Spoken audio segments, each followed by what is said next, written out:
భక్తులందరికీ నమస్కారం అండి.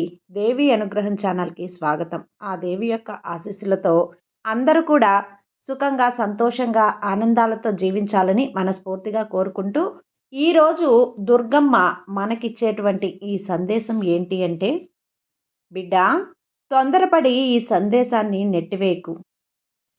నేను చెప్పినటువంటి ఈ సందేశాన్ని పూర్తిగా ఆలకించు. పూర్తిగా విన్న తర్వాత నీ జీవితంలో నీకు ఎలాంటి సంఘటన జరగబోతుందో, రేపటి రోజున నువ్వు ఎలాంటి శుభవార్త వినబోతున్నావో, రాబోయే మంగళవారం రోజున నీ జీవితంలో ఎలాంటి సంఘటనలు జరుగుతున్నాయో స్వయంగా ఆ దుర్గమ్మ నోటి వెంటే విను. ఖచ్చితంగా ఈ సందేశాన్నైతే దుర్గమ్మ నీకు చెప్పాలనే స్వయంగా నీ ముందుకొచ్చింది. కాబట్టి అమ్మ సందేశం ఆలకించు. బిడ్డా, నీ మనసు పడే బాధ, నీ మనసులో ఉన్నటువంటి వేదన నాకన్నీ తెలుసు. నీ మనసులో ఎన్ని ఆలోచనలు ఉన్నాయో, అలాగే నీ మనసు ఎంత బాధపడిపోతూ ఉందో నాకు బాగా తెలుసు. ఎన్ని నిద్రలేని రాత్రులు గడిపావో, అలాగే ఒంటరిగా ఆకాశం వైపు, నక్షత్రాల వైపు చూసుకుంటూ నీ మనసులో ఉన్నటువంటి బాధ గురించి నాకు ప్రతిరోజు కూడా కన్నీరు కారుస్తూ, ఒక్కసారైనా నా గురించి పట్టించుకుంటావా? అసలు నువ్వు ఉన్నావా? ఉంటే నాకు ఈ సమస్యలు ఏంటమ్మా? అసలు ఈ సమస్యలు నన్ను ఈ విధంగా వెంటాడడం ఏంటి అని నన్ను పదే పదే ప్రశ్నిస్తూ ఉన్నావు. నీ ప్రతి ప్రశ్నకు కూడా ఈరోజు జవాబు తప్పకుండా ఇస్తాను. చూడమ్మా, నీ గెలుపనేది ఇలా ఉండబోతుంది తెలుసుకో. అందరికీ కూడా అధర్మం, ఆదర్శం ఎప్పుడూ కూడా అంటే అధర్మ వైపు వెళ్లకుండా ఆదర్శంగా ఉండాలి. కాస్త కఠినమైనటువంటి నీ పోరాటాన్ని నువ్వు కాస్త ఒంటరిగానే చేయాల్సి ఉంటుంది. కొన్ని రోజులు మాత్రమే నీ కష్టాలన్నీ కూడా కాసేపటికి కరిగిపోతున్నటువంటి మంచులాగా నీ కష్టాలన్నీ కూడా ఒకదాని తర్వాత ఒకటి తప్పకుండా కరిగిపోతాయి. ఈ సమస్యల నుండి నువ్వు బయటపడాలని ఎంత ఓపికగా ఉన్నావో నాకు తెలుసు. నిన్ను వాడుకున్న వాళ్ళను వాడుకునేటువంటి పరిస్థితిని తీసుకొని వస్తున్నావు. కాబట్టి ఈరోజు ఇదేగా ఇదేగా నువ్వు నన్ను అడిగావు. నిన్ను అన్యాయం చేసిన కొంతమంది వ్యక్తులకు బుద్ధి చెప్పమని చెప్పి అడిగావు. అదే జరగబోతుంది చూడు. నువ్వు దేని గురించి కూడా బెంగపడనవసరం లేదు. అతిగా ఆలోచించి నీ మనసును పాడు చేసుకోవద్దు. కుటుంబ బరువు బాధ్యతలను నువ్వు ఏ విధంగా మోస్తున్నావో నాకు బాగా తెలుసు. ఇక ఏ విధంగా అయితే ఒక మగవాడు కుటుంబ బరువు బాధ్యతల గురించి ఆలోచిస్తూ, అలాగే ప్రతి ఒక్క విషయాన్ని కూడా చాలా జాగ్రత్తగా పరిశీలిస్తూ, ఏ నిర్ణయాన్నైనా కానీ ఒకటికి 2 సార్లు ఆలోచించి, కుటుంబ పరిస్థితిని బట్టి వారు ఏ విధంగా అయితే అన్ని విషయాల్లో కూడా వారి మనసును చంపుకొని, వారి ఇష్టాలన్నీ కూడా చంపుకొని వదిలేసుకుని ఉంటారు. అలా నువ్వు మౌన పోరాటాన్ని చేస్తూ ఉన్నావు. నీ కుటుంబంలో అలా నువ్వు మౌన పోరాటాన్ని చేస్తూ ఇంతవరకు వచ్చావు. అన్ని విధాలుగా నువ్వే ఒక పెద్ద మూల స్తంభంలా మారి ఉన్నావు. అందరి గురించి కూడా నువ్వే పట్టించుకుంటున్నావు. కానీ నీ గురించి పట్టించుకునే వాళ్ళంటూ ఎవ్వరూ లేరు. అసలు నీ గురించి పట్టించుకునే మనుషులంటూ ఎవ్వరూ లేరని అతిగా దిగులు పడిపోతూ ఉన్నావు. నీ గురించి ఎవరికి ఏం కావాలనేది తెలుసుకోలేకపోతున్నారు. నీవు బాగా ఈ మధ్యకాలంలో భయపడిపోతున్నావు కదా? ఎందుకమ్మా అంత భయం? ఎల్లప్పుడూ కూడా ఈ దుర్గమ్మ నిన్ను రక్షిస్తూ, చూస్తూ, నీ కుటుంబాన్ని ఇక్కడే కాపలా కాస్తూ ఉన్నాను కదా. పరుగు పరుగులతో నా దగ్గరికి వస్తావని చెప్పి నేను వస్తాను. కానీ నువ్వు మాత్రం రావు. ఎప్పుడో ఒక్కసారి నా ఆలయానికి వచ్చి నీ ఇంట్లో నీ మనసులో ఒక ఫోటో ఏదో నువ్వు ప్రతిరోజు కూడా పెట్టుకొని నాతో మాట్లాడుతున్నావు. ఆ ఫోటోలోనే, ఆ విగ్రహంలోనే నేనున్నాను అని చెప్పి నువ్వు గుర్తించలేకపోతున్నావు. చాలా భయపడిపోతూ ఉన్నావు, అధైర్యపడిపోతూ ఉన్నావు. ఒక్కసారి నన్ను దయతో, అమ్మా దుర్గమ్మ, నువ్వు నాకేదో ఒక రూపంలో కనపడమ్మా, నువ్వు నా మాట వినమ్మా అని చెప్పి బాధపడాల్సిన అవసరం లేదు. ఎందుకంటే నేను నీ మనసులో నన్ను తలుచుకుంటూ ఉండు చాలు. అవి నాకు వినిపిస్తాయి కదా. మంచి జరిగినప్పుడు అంతా కూడా భగవంతుని దయ అంటారు. మరి దుఃఖం వచ్చినప్పుడు భగవంతుడు నీ మొరను ఎందుకు ఆలకించడని చెప్పి నువ్వు అపోహపడిపోతున్నావు? చూడమ్మా, అసలు ఉన్నావా లేవా అంటే ఏంటమ్మా, నేను ఈ మానవుల మనస్తత్వం, అలాగే ప్రతి ఒక్కటి కూడా అందరూ కూడా అవసరానికి వాడుకునేటువంటి వస్తువుల్లో నన్ను వాడుకుంటున్నారు అని చెప్పి బాధపడిపోతున్నావు కదా.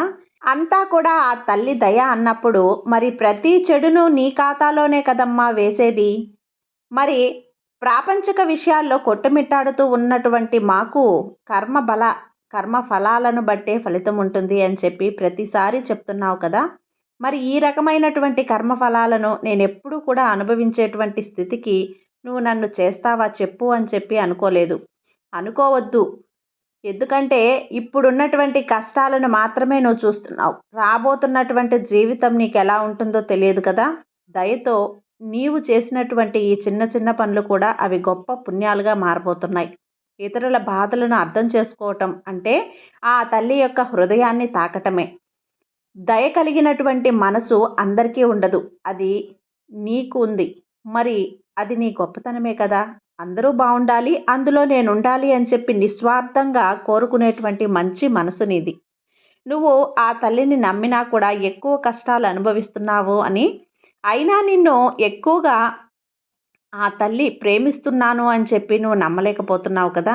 నీ బాధలు, కన్నీళ్ళు అన్నీ ఆ తల్లికి తెలియనివి కావమ్మా. చూస్తూ ఉండు. నిన్ను ఆ తల్లి ఏ విధంగా ఉద్ధరించబోతుందో ఆ విధానాన్ని చూసి నువ్వు తప్పకుండా రాబోయే రోజుల్లో ఆశ్చర్యపోతావు. అది నీ సమయం అనేది ఇంకా ఎంతో దూరంలో లేదు. కాబట్టి విశ్వాసాన్ని ఏమాత్రం కూడా విడిచిపెట్టకుండా చెప్పింది పదే పదే నీకు అందుకే చెప్తున్నాను. నిన్ను బలంగా మార్చడానికి. జీవితం కొన్ని పరీక్షలు పెడుతుంది. అది నీకే కాదు, ప్రతి మానవుడికి కదా పరీక్షలు పెడుతుంది. కానీ ఆ పరీక్షల్లో నిన్ను ఒంటరిగా ఎప్పుడూ కూడా విడిచిందే లేదు నేను. అన్ని రకాలుగా నిన్ను ప్రమాదాల నుంచి, పెద్ద పెద్ద కష్టాల నుంచి నిన్ను బయటపడేశాను. పెద్ద పెద్ద విషయాల్లో నీకు బాధ కలిగినటువంటి విషయాల్లో కూడా చాలా చిన్న విషయాలుగా మార్చాను. చాలా చిన్న చిన్నవి అంటే నీకు బాధకు గురి చేసేవి, పెద్ద పెద్ద విషయాల్లో కూడా నిన్ను చిన్న చిన్న విషయాలుగా మార్చాను. కాబట్టి ఇన్ని రకాలుగా సహాయాన్ని అందించాను. వాహన ప్రమాదం నేను తీసేశాను. బయటకు వచ్చి నిందలు పడవలసినటువంటి రోజులను కూడా రూపుమాపాను. నలుగురిలోనూ గౌరవం పోకుండా నిన్ను కాపాడాను. అలాగే ఎప్పుడూ కూడా నీ నమ్మకాన్ని నువ్వు కోల్పోయేదే లేదు. కానీ ఈ మధ్యకాలంలో ఎందుకో తెలియదు, అపోహలతో అపనమ్మకాలతో బ్రతుకుతూ ఉన్నావు. నీ అడుగులు జారినా పట్టుకునేది నేనే. నీ హృదయం విరిగినా ముడిపెట్టేది నేనే. నువ్వు నన్ను కేవలం ఒక్కటంటే ఒక్కసారి పిలిస్తే చాలు అని చెప్పి ఎన్నిసార్లు చెప్పాను. నేను సప్త సముద్రాల దాటి అవతల ఉన్నా సరే నా వాహనం మీద నేను పరుగు పరుగున వచ్చేస్తాను. సిద్ధంగా ఉంటానని నీకు ఎప్పుడూ తెలుసు కదా! నమ్మకాన్ని చేతిలో పట్టుకో అని చెప్పినా కూడా వినటం లేదు. నమ్మకాన్ని చేతిలో పట్టుకోకుండా విడిచిపెడుతున్నావు చూడు. నేనెప్పుడూ కూడా నీ చుట్టూ ఉంటాను. నీ మనసులో ఉంటాను. అలాగే నువ్వు పిలిచేటువంటి పిలుపులో ఉంటాను.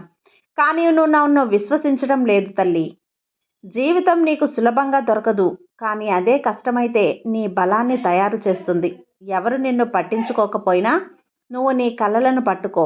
ఎందుకంటే ఈరోజు నిన్ను నవ్వించేటువంటి కొంతమంది మనుషులు రేపు నీ విజయాన్ని చూసి ఏడిపించేటువంటి రోజులు కూడా వస్తాయి. అవన్నీ కూడా నువ్వు మర్చిపో. వారిని అస్సలు గుర్తుంచుకోవద్దు. అడుగడుగునా కష్టాలు, అడుగడుగునా అవమానాలు అనుభవిస్తున్న నీకు దుఃఖంతో కూడినటువంటి నీ జీవితాన్ని ఒక మంచిగా రూపుదిద్దేలా ఈ దుర్గమ్మ చేయబోతుంది. ఈరోజు నువ్వు బాధను అనుభవిస్తున్నటువంటి ఈ మనుషులే రేపటి రోజున నీ విజయాన్ని చూసి చప్పట్లు కొడతారు. పడిపోవటం అనేది ఓటమి కాదు. గుర్తుపెట్టుకో. లేచి నిలబడు. ధైర్యంగా ఉండు. ఓటమనేది నీ మీద నువ్వు నమ్మకాన్ని ఉంచుకో. ఓటమి తర్వాత వచ్చేటువంటి సంతోషాన్ని ఆస్వాదించు. నీ మార్గాన్ని నేను సుగమనం చేస్తాను. సంతోషంగా ఉంచుతాను. విలువ లేని చోటకు వెళ్ళి అస్సలు మాట్లాడొద్దు. ప్రేమ లేని చోట ప్రేమ కావాలని చెప్పి వారి నుండి నువ్వు ఆశపడద్దు. దూరం పెడుతూ ఉన్న వారికి మరలా తిరిగి వారి దగ్గరకు అవ్వాలని నువ్వు వారితో ప్రేమగా నటించాల్సిన అవసరం లేదు. ప్రేమను పంచుకోవాల్సిన వారితో అన్ని విషయాల్లోనూ మమేకం అవ్వాలి అని చెప్పి అనుకోవద్దు. నిన్ను నిర్లక్ష్యం చేసే వారి కోసం నువ్వు ఏమీ ఎదురు చూడని అవసరం లేదు. భారం అనుకునే వాళ్లతో నీ భావాలను, మాటలను పంచుకోవటం అవసరం లేదు. అసలు చెప్పాలంటే మనదే కానివట్టిదంటే దానిపై ఆశ అనేది పెంచుకోవటం మన అమాయకత్వం అవుతుంది. నీకు నచ్చకపోతే వదిలేసి వెళ్ళిపో. అంతేకాని వారి గురించి పదే పదే ఆశించి ఆలోచిస్తూ నీకేదైనా కానీ ఉంటే ఒకవేళ నువ్వు చెయ్యాలనుకున్నటువంటి పని చెయ్యి. నష్టం కలిగించిన వారిపై కక్ష సాధింపు చెయ్యాలి అనుకుంటే దానివల్ల ఏమవుతుందో తెలుసా? నీ శక్తి, సమయం వృధా అయిపోయి వారి కోసం ఆలోచిస్తూ కూర్చుంటే నీవిక ముందుకు అడుగులు వేస్తావు. ఎప్పుడు వేస్తావో చెప్పు?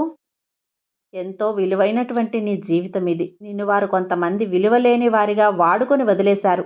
అలాంటి వారి కోసం నువ్వు పదే పదే ఆలోచించాల్సిన అవసరం అంతకన్నా లేదు. అసలు వారి కోసం నువ్వు ఎందుకు ఆలోచించాలి? నువ్వంటే ఇష్టం లేదు, నువ్వంటే నచ్చడం లేదు. నిన్ను చూస్తేనే అసహ్యం వేస్తుంది, నువ్వుంటేనే నాకు చిరాకొస్తుంది.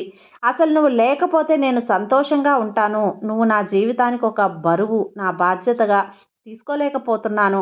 ఒక బరువు నా జీవితానికి నువ్వు అన్న వారితో ఎందుకు అంతలా ఆలోచించాలి? అసలు ఆ వ్యక్తిని గురించి ఆలోచించినప్పుడు నువ్వు ఎందుకు పదే పదే వారి గురించి ఆలోచించాలి? నువ్వు ఎంత వెంబడి పడి ఎన్ని రకాలైనటువంటి ప్రేమలను చూపించినా, నువ్వు వారికి ఎంత డబ్బిచ్చినా కూడా, నువ్వు వారిని ఎంత ఆప్యాయతను ఇచ్చినా, నీపై విశ్వాసం, నమ్మకం నువ్వు వారిపై ఎంత పెట్టుకున్నా కూడా, నీపై ప్రేమ లేనప్పుడు వారు నీతో ఉండలేరు. అలాంటప్పుడు అంత కనికరం లేనటువంటి మనుషులతో అస్సలు నువ్వు ఆలోచించనే వద్దు. కాబట్టి వారి గురించి అనవసరంగా నువ్వు ఆలోచించకు.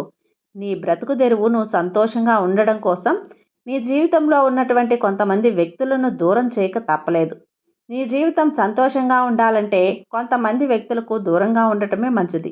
అది కాస్త కష్టమైనప్పటికీ కూడా అదే నిజమవుతుంది. అదే శాశ్వతం కూడా.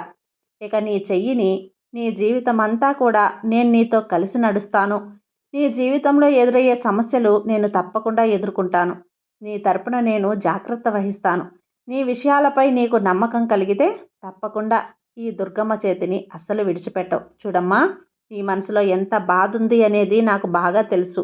నువ్వు నలుగురిలో కూడా చెప్పుకోవాలి తెలియక ఎంత అయోమయం అయిపోతున్నావు అనేది నాకు కూడా తెలుసు. కాబట్టి ఈ విషయాలన్నీ కూడా నీ మనసు నుండి తీసేసేయి. నువ్వు దేని గురించి అయితే బాధపడుతున్నావో ఆ బాధను తీసేసేయి. నీ ఆలోచనలను రూపుమాపుతాను. అన్ని రకాలుగా నిన్ను కాపాడుకుంటూ వచ్చిన నిన్ను ఇలా నేను ప్రాపంచికమైనటువంటి విషయాలను నువ్వు కోరుకున్నటువంటి కోరికలతో కానీ, లేదంటే చిన్న చిన్న ఇబ్బందులు, సమస్యలు తీర్చమని కానీ, వీటిని నువ్వు అడిగితే తీర్చలేనా? తప్పకుండా తీరుస్తాను. కానీ ఈ దుర్గమ్మ నీకు ఏదైతే ఇవ్వాలనుకుంటున్నానో అది దాచిపెట్టింది ఇవ్వటం అలవాటు కావటం. అలవాటు కదా! ఇవన్నీ ఇన్ని రోజుల సమయం పట్టింది. కానీ ఒక్కసారి ఇస్తే దాని విలువ నీకు అసలు తెలియకుండా పోతుందా? కొన్నేళ్ల పాటు నీ దగ్గరకు రాకపోవటమే మంచిదని చెప్పి నేనే ఆపాను. అది అవకాశం అనుకో. లేదంటే ఇంకేదైనా కానీ నీకు మంచి రోజుల నుండి ప్రారంభమవుతుందని, కొత్త జీవితం అనేలాగా అనుకుంటావో, ఎలా ఏదైనా అనుకో. నువ్వు మాత్రం సంతోషంగా ఉండటమే నాకు కావాలి. నువ్వు సంతోషంగా ఉండి నీతో ఉన్నటువంటి నలుగురిని సంతోషపెట్టగలగాలి. అప్పుడే నీ జీవితం అనేది సంతోషమయమవుతుంది.